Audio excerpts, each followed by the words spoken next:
اب بخاری مسلم دونوں اٹھائیں. اسامہ بن زید کہتے ہیں جنگ کے دوران ایک کافر سے میری مڈ بھیڑ ہوئی.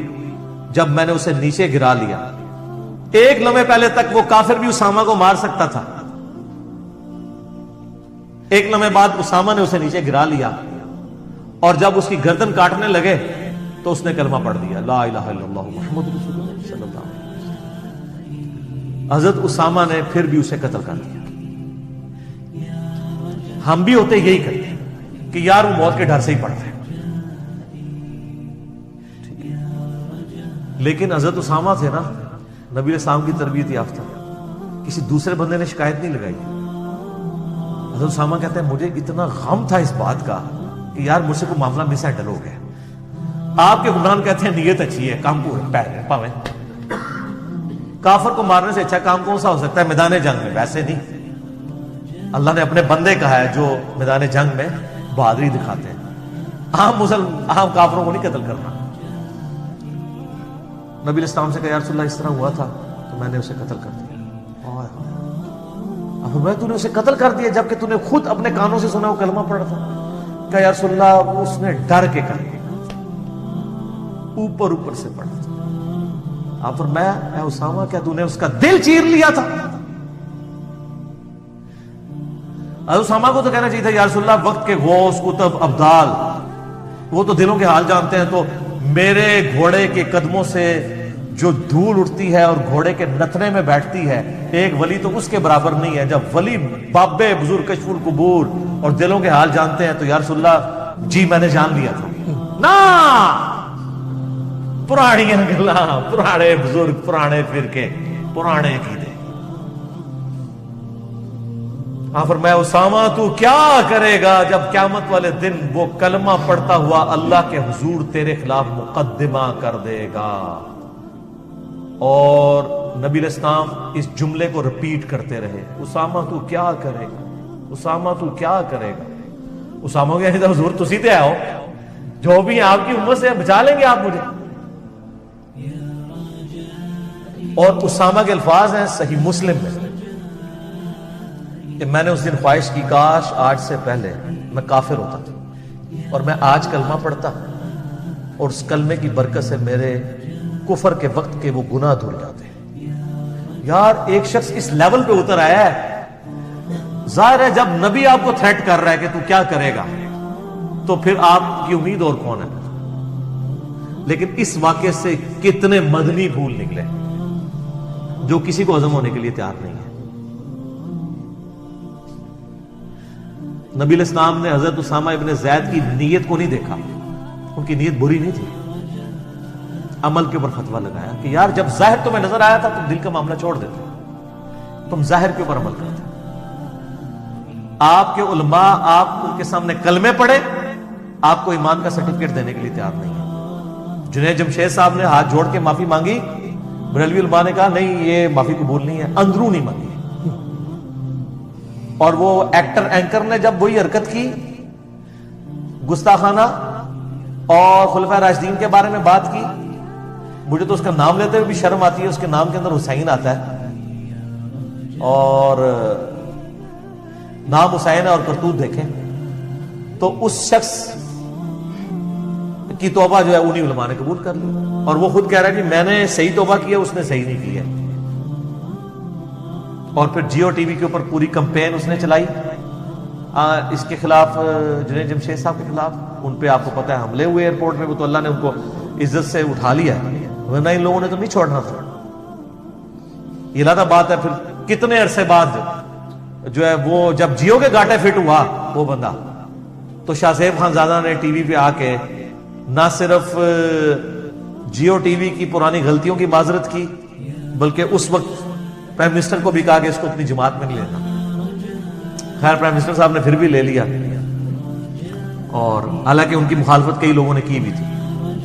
بل اس لحاظ سے میں یعنی سلوٹ کرتا ہوں کہ کم از کم انہوں نے اپنی غلطی تو مانی نا کہ یار ہم لوگ یہ غلط کمپین چلاتے رہے، لیکن اس کا جو خمیازہ بھگتنا پڑا نا وہ تو اب اللہ نے معاف کرنا ہے تو کرنا ہے. ہمیں نہیں پتا اس کا اب کیا معاملہ ہوگا، وہ جو کچھ انہوں نے اس طریقے سے کیا. تو خوف خدا کرنا چاہیے. اللہ سے ڈرنا چاہیے. اپنی غلطیوں کو جسٹیفائی کرنے کے لیے کبھی اس حدیث کا سہارا نہ لیں کہ انما الاعمال بالنیات. اس کا تعلق صرف نیک کاموں کے ساتھ ہے کہ نیک کام ہوں گے تو اچھی نیت پہ ثواب ملے گا, اور نیک کاموں میں اگر ریاکاری کی نیت آ گئی, برائی کی نیت آ گئی, تو آپ کو ثواب نہیں ملے گا.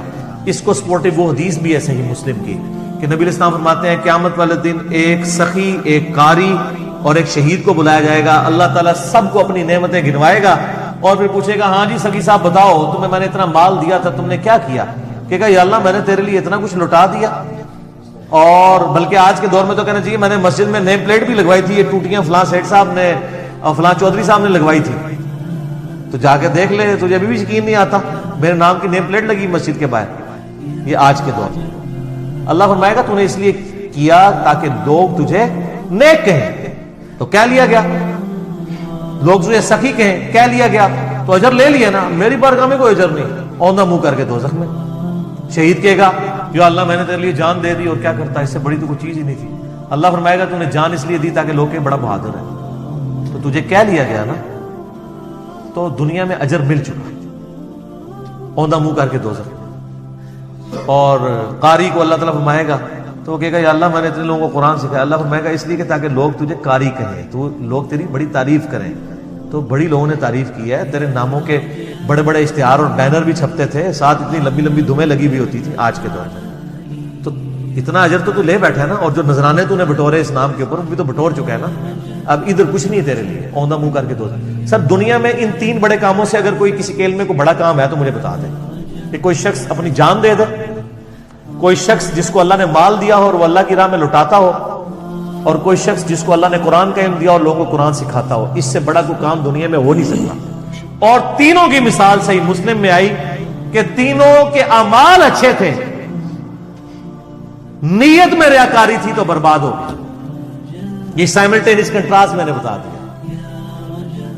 تو یہ جو مطلب ہے انما الاعمال بالنیات کے نیک عمل بھی کیے اور نیت اچھی نہیں تھی تو وبال بن جائے گا, نیک عمل کیے نیت اچھی تھی تو ثواب ملے گا.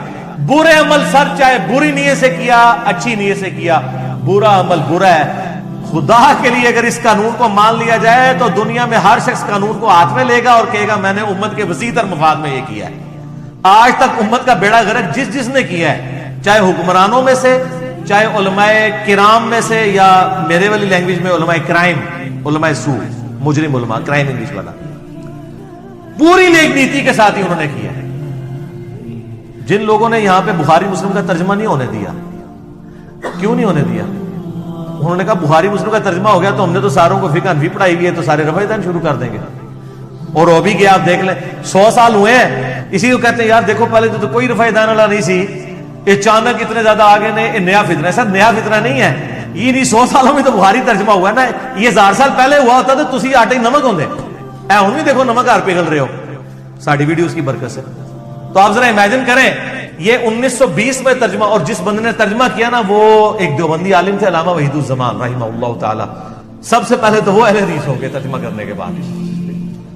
تو سر پھر اسی لیے تو کہتے ہیں نا وہ مناقب ابی حنیفہ, ایک دیوبندی مفتی نے کتاب لکھی ہے, اس کے مقدمے میں لکھا ہے کہ دور حاضر میں حدیث کی کتابوں نے گمراہی کا دروازہ کھول دیا ہے. ترجمہ نہیں, جب تک ترجمے نہیں ہوئے تھے ہمیں کو پوچھتے ہی نہیں تھا اس حوالے سے. اب ترجمے میں لوگ کہتے ہیں آپ یہ کہہ رہے ہیں بخاری میں تو یہ لکھا ہوا ہے, مسلم میں تو یہ لکھا ہوا ہے, تو اب ان کی کہانی نہیں چلتی ہے. تو سر یہ جن لوگوں نے قرآن کا ترجمہ نہیں ہونے دیا, بخاری مسلم کا نہیں ہونے دیا, انہوں نے بڑی نیک نیتی کے ساتھ ہی آپ کا جنازہ نکالا ہے. تو یہ ہمیشہ نیتیں ساروں کی نیک ہی ہوتی ہیں, لیکن اللہ کے حضور وہ اعمال کو دیکھا جائے گا کہ اعمال کیا ہے. اچھی نیت کے ساتھ نیک اعمال ہے تو ثواب, اچھی نیت کے ساتھ برے اعمال ہیں تو وبال, اور بری نیت کے ساتھ اچھے اعمال ہیں تو کوئی ثواب نہیں, اور بری نیت کے ساتھ برے اعمال ہیں تو وہ تو آپ کہہ دیں کہ فی ظلمات, وہ تو اندھیروں میں. تو خدا کے لیے کہانیاں کرانی بند کریں, وسیع تر مفاد, اور نیت بڑی اچھی ہے, نیت امت بھگت رہی ہے. اب آپ دیکھ لیں جو کچھ ہو رہا ہے اس وقت, میری کبھی خواہش نہیں ہے کہ یہ حکومت کسی غلط طریقے سے ختم ہو, 5 سال پورے ہونے چاہیے, لیکن یہ بھی تو کوئی پرفارمنس دکھائے نا. چھوٹے چھوٹے معاملات کے اندر جو اپنی ذات سے ریلیٹڈ ہے یہ ایسے سیکھ پا ہوتے ہیں، اور جو بڑے بڑے عوامی مسائل ہیں جس پہ پوری قوم چیخ کے آپ کو کہہ رہی ہوتی ہے اور اس پہ آپ کے کان پہ جھو تک نہ رینگے، اور آپ کا صرف یہ دفاع رہ گیا کہ نیت بڑی اچھی ہے، نیت بڑی اچھی ہے۔ سر نیت کون بھاپ سکتا ہے اچھی ہے بری ہے؟ کوئی دنیا میں کوئی کمپیوٹر ہے جو جج کر سکے کسی کی نیت اچھی ہے بری ہے؟ صرف اس نے ظن ہی ہے نا۔ آپ کو اعمال کے مطابق جج کیا جائے گا، نیتوں کے اوپر نہیں آپ کو چھوڑا جائے گا۔ اور دنیا میں اللہ تبارک و تعالیٰ نے معاملات نیتوں کے اوپر نہیں رکھے، نیت کا تو معاملہ اللہ بندے کا ہے، دنیا میں آپ کو آپ کے اعمال کے اوپر جج کیا جائے گا۔ تو میں سیدنا عمر کا وہ قول ریپیٹ کرتا ہوں صحیح بخاری سے، جو اس پوری ڈاکٹرن کو ہڑپ کر جاتا ہے۔ کتاب الشہادات چیپٹر میں سیدنا عمر کہتے ہیں رضی اللہ تعالیٰ عنہ، جب تک رسول اللہ ہم میں موجود تھے، ہم سے کوئی غلط بیانی کرتا تھا یا خلاف واقعہ کوئی چیز ہوتی تھی اور سامنے کچھ اور ہوتی تھی، اللہ ہمیں وحی کے ذریعے آگاہ کر دیتا تھا، ہم اس وحی کی تائید کے ساتھ فیصلہ کر دیتے تھے۔ لیکن اب جو بندہ بھی برے اعمال کرے گا، ہم اس کے ظاہر کے اوپر فتویٰ دیں گے، اس کی نیت کا معاملہ اللہ کے سپرد کریں گے۔ یہ نہیں کریں گے کہ اس کی نیت بڑی اچھی ہے، کام پاوے سارے پیڑے نے سزا بھگتے گا۔ تو یہ انما الاعمال بالنیات، اور سر جو فلمی ایکٹریسز ہیں نا وہ بھی انما الاعمال بالنیات پیش کر رہی ہوتی ہیں، وہ بھی کہہ رہی ہوتی ہیں ہم بڑی خدمت کر رہی ہیں، ہم نے ایک مظلوم عورت کا جو ہے نا وہ کردار ادا کیا ہے اس ڈرامے کے اندر۔ تو ہر بندہ اسی حدیث کا سہارا لے کے بیٹھا ہوا ہے کہ میری نیت اچھی تھی، بظاہر مجھے حالات و واقعات ایسے ملے۔ جتنے حرام کو خوری کر رہے ہیں، جتنے لوگ دودھ میں ملاوٹ کر رہے ہیں، جتنے لوگ 2 نمبر مال بیچ رہے ہیں، وہ کہتے ہیں ہماری نیت اچھی ہے، بس کیا کریں، بس حالات ایسے ہیں، معاملات چل نہیں سکتے، ہماری مجبوری ہے۔ تو یہ اتنی بڑی مس کوٹ کی جانے والی حدیث ہے، حالانکہ حدیث تو بڑی زبردست تھی اور یہ اللہ کی طرف لانے والی تھی کہ اعمال کا ثواب اسی صورت میں ملے گا جب خالص اللہ کے لیے ہوگی، اور اس کا تعلق صرف نیک اعمال کے ساتھ ہے۔ برے اعمال برے ہیں، چاہے اچھی نیت سے کیے جائیں چاہے بری نیت سے کی جائیں، برے اعمال برے۔ بہترین صدقہ جاریہ حاصل کرنے کے لیے اس ویڈیو کو شیئر کرنا مت بھولیں۔ جزاک اللہ۔